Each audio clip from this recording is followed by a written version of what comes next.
A little over 15 years ago, I took part in one of the most significant meals of my life. It was my grandparents' 50th wedding anniversary, and my aunt had arranged for us to go over to her place for lunch, and all the family, the children, the grandchildren, gathered together for a meal. We ate way more than we should have, and I know I'm not that old, but 15 years ago, I could even get away with more than I can now. We played games, we chatted, we caught up, all of which was lovely, but not quite what made this one of the most significant meals that I had ever had. That came at the end of the meal. You see, at this point, my grandfather wasn't very well. And he knew, and we knew, that he didn't have much longer left with us. And knowing that, seeing his children and his grandchildren before him for what would possibly be the last time ever, he took the occasion to pass on to us the most significant thing he wanted to leave us with. He started off by saying, "Now you're all here, I want you to know that I love you, even if I'm not going to be with you soon." Cue the blubbering tears.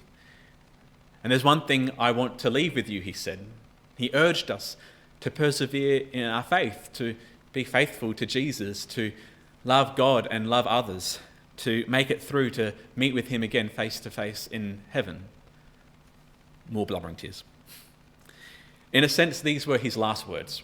Even though he ended up having another couple of years with us, his dedicated message to his family was what he wanted to pass on more than anything else, the thing he wanted us to remember more than anything else. In our reading for this morning, Jesus is doing a very similar thing. Judas had just left the meal because he was going out to betray Jesus, for reasons we won't get into this morning. He was heading to the authorities to let Jesus know where he would be, where there would be no crowd around and as few of his followers as possible, so that they might take him, set him up on trial, and have him killed with the minimum amount of fuss. See, as Judas has left, the die has been cast. It's locked in. Jesus is as good as dead. There is no going back on this path now. And Jesus knows it. That's why he says he is about to be glorified, and his glory comes in dying a loving, self-sacrificial, humble, and faithful death. It's why he tells his disciples that he's not going to be with them much longer, because he knows his death is imminent. And so he turns to his friends, these people that he loves so much, and he gives them his final words. In a sense, he's saying, if you don't remember anything else that I instructed you, if you don't do anything else that I told you to do, remember these instructions and do these things. This is what I want to leave you with more than anything else. And how does Jesus start this talk, this most important instruction he has for us? He doesn't start by saying, "Now make sure you don't sin." He doesn't start by saying, "Now when I'm gone, make sure you spread the good news about me." He doesn't even start by saying, "Make sure you serve the poor and do justice." No, the first thing that Jesus gives in the most important talk that he has ever given to his disciples, to us, is this: "A new commandment I give you, that you love one another as I have loved you." This was it. This was the thing that, in the midst of discerning our personal and corporate mission and vision, that Jesus started with, that he wanted us to remember and cling to, the thing that was mission critical above all else, that we love one another as he has loved us. Now, Jesus says this is a new commandment, and that might raise suspicion. We know that in the Old Testament, in the Hebrew Scriptures, that we already had a commandment to love one another. Love your neighbor as you love yourself. In fact, Jesus himself quoted that several times throughout the Gospels. What made this commandment new wasn't about loving one another. We already had that. It was what qualified it. The old commandment said to love your neighbor as you love yourself. Jesus deepens it and widens it by saying instead to love one another as he has loved us. Jesus himself gave an explicit example of what this sort of love looked like at the beginning of this meal that the disciples are sharing in this reading. They've all arrived in the house ready for the Passover meal, having walked all day in sandals through dirty, dusty, dung-covered streets. And when they all arrive, Jesus, seeing all these dirty feet, takes off his outer garment so his arms are uncovered, wraps it around himself, gets down on his hands and knees in a dirty floor, pulls over a bowl of water and begins to wash his disciples, his followers' feet. Now at this point, Peter freaks out. And not just because someone was touching his feet, which is probably why I would freak out. He freaks out because he can't handle Jesus humiliating himself like this, debasing himself that he would do that. But Jesus corrects him and says, no, Peter, I'm giving you an example. As I have done for you, so you shall do for one another. And so out the back, we've got 50 bowls of water. We're about to bring them out, and we're going to wash each other's feet. No. Actually following Jesus' commandment here, actually loving like Jesus, is both far easier and far more difficult than literally washing each other's feet. You see, if Jesus had worked by that old commandment to love, loving his disciples in that place probably would have involved something like having a servant that he had hired wash their feet as well as his, to love them as he loved himself, to pay for their feet to be washed as well as his. But Jesus doesn't follow this old commandment to love. He loves in this deeper and this wider way. He just doesn't make sure his friends have the same as him. He makes sure they have better. He takes off the outer garment. He puts aside his pride and his honor, which were incredibly important in his culture, pretty much as important as health and security are for us. He puts them aside so that he might serve them, so that they might benefit. You see, the love of Jesus doesn't just meet his friends halfway. It goes beyond. It makes personal sacrifices in order for them to flourish and them to do better. A love which found its fulfillment, of course, on the cross, when he would die not just for those who loved him, but for those who hated him. As he said, greater love has no person than this, to die for their friends. This is the sort of love that Jesus calls me, he calls you to love one another with.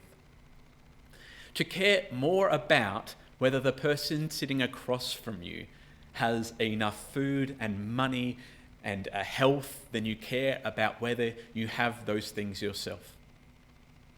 To care more about whether a brother or sister in the faith is comfortable and happy in church than you care about whether you are comfortable and happy in the life of the church. To put their preferences before your preferences. To put their happiness before your own. Jesus in particular, and the New Testament in general, actually have warnings against those who would take advantage of this in the church. And they have a path of discipline for those who do, which just goes to show they actually took it seriously. They actually did this. They actually wanted it to happen. And not just for those who look like us in the church or sound like us in the church or believe like us in the church, but for those who don't look like us and don't sound like us and don't believe exactly like us, that we would love one another. Not just when we agree and we're on the same page, but when we disagree. Not just when things are going well, but when things are going poorly. In all things, at all times, no matter what, to love one another as he has loved us. To give up time, energy, resources for the sake of one another. If that sounds a bit daunting and overwhelming, well done, you've been listening. The only way that we can even begin on that path to do that is if we not try and do things in our own energy and by our own motivation, but by reflecting and dwelling on the love that Jesus has for us. Now, for most of our married life, my wife and I have had someone else living with us, a friend or family, someone between places that needed someone to stay. for most of our married life. We don't quite now. At the moment, we've just got the 4-year-old and the 6-year-old, which is probably the most difficult guess we've had.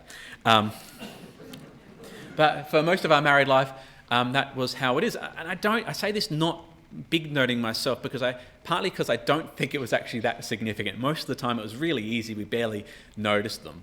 But also because of how it began. I think the main reason why we did this is because when we first got married and we first moved overseas, there was a family in our church who said, while you get settled, come live with us. And we stayed there free of board. They fed us, they looked after us, they helped us settle in without any expectation of anything in return, and with pretty much an open time limit to it as well. And that left us so deeply impacted.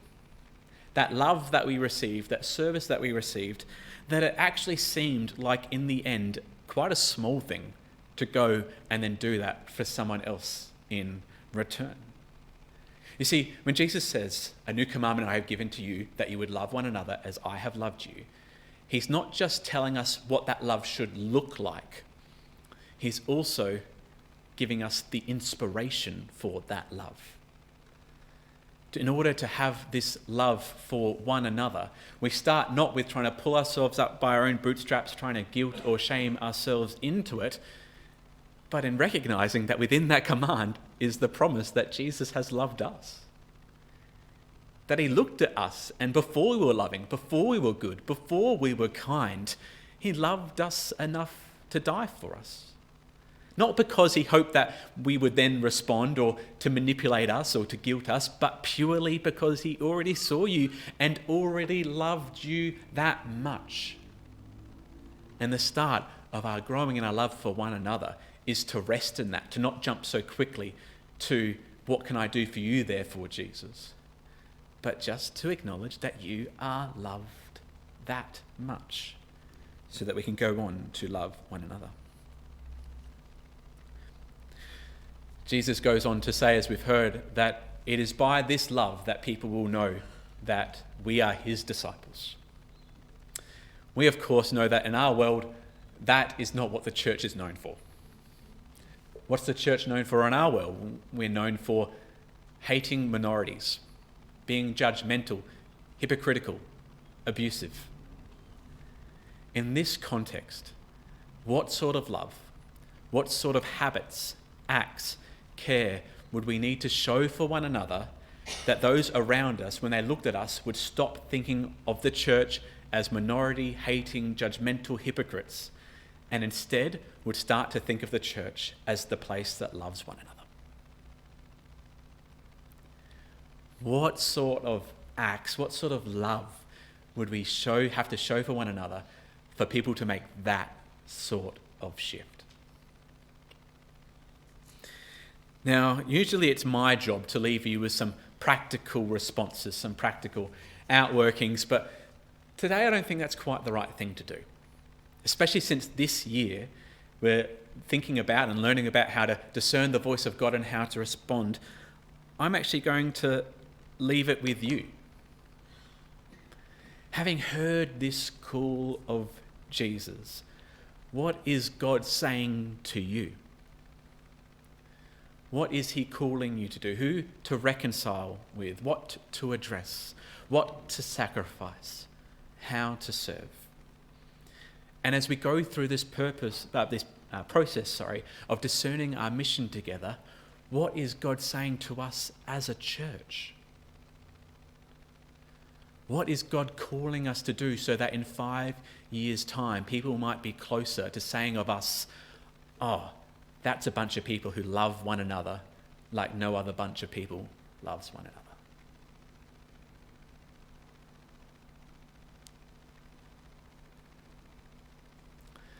I hope the cogs are turning already, that some things are jumping into your mind. And I encourage you to follow it up. We've actually out in the foyer, you look for this symbol, we have a little exercise that you can go home and reflect on that question in your own time as well. For you personally, for us as a church, we would love to have you do that. In conclusion, as we started, we noted that as Jesus started what they call his farewell discourse, his final words to his followers, this was first off the rank. love one another. Now, I don't doubt at all that part of the reason Jesus started with this is that he knew that we would forget it. That in the midst of our serving and worshipping and doing all that, one of the first things to fall by the wayside would be our love for one another. But I think there's also another reason why he started with this, and it's very simple. It's really important. He says to us, love one another as I have loved you. Love one another as I have loved you.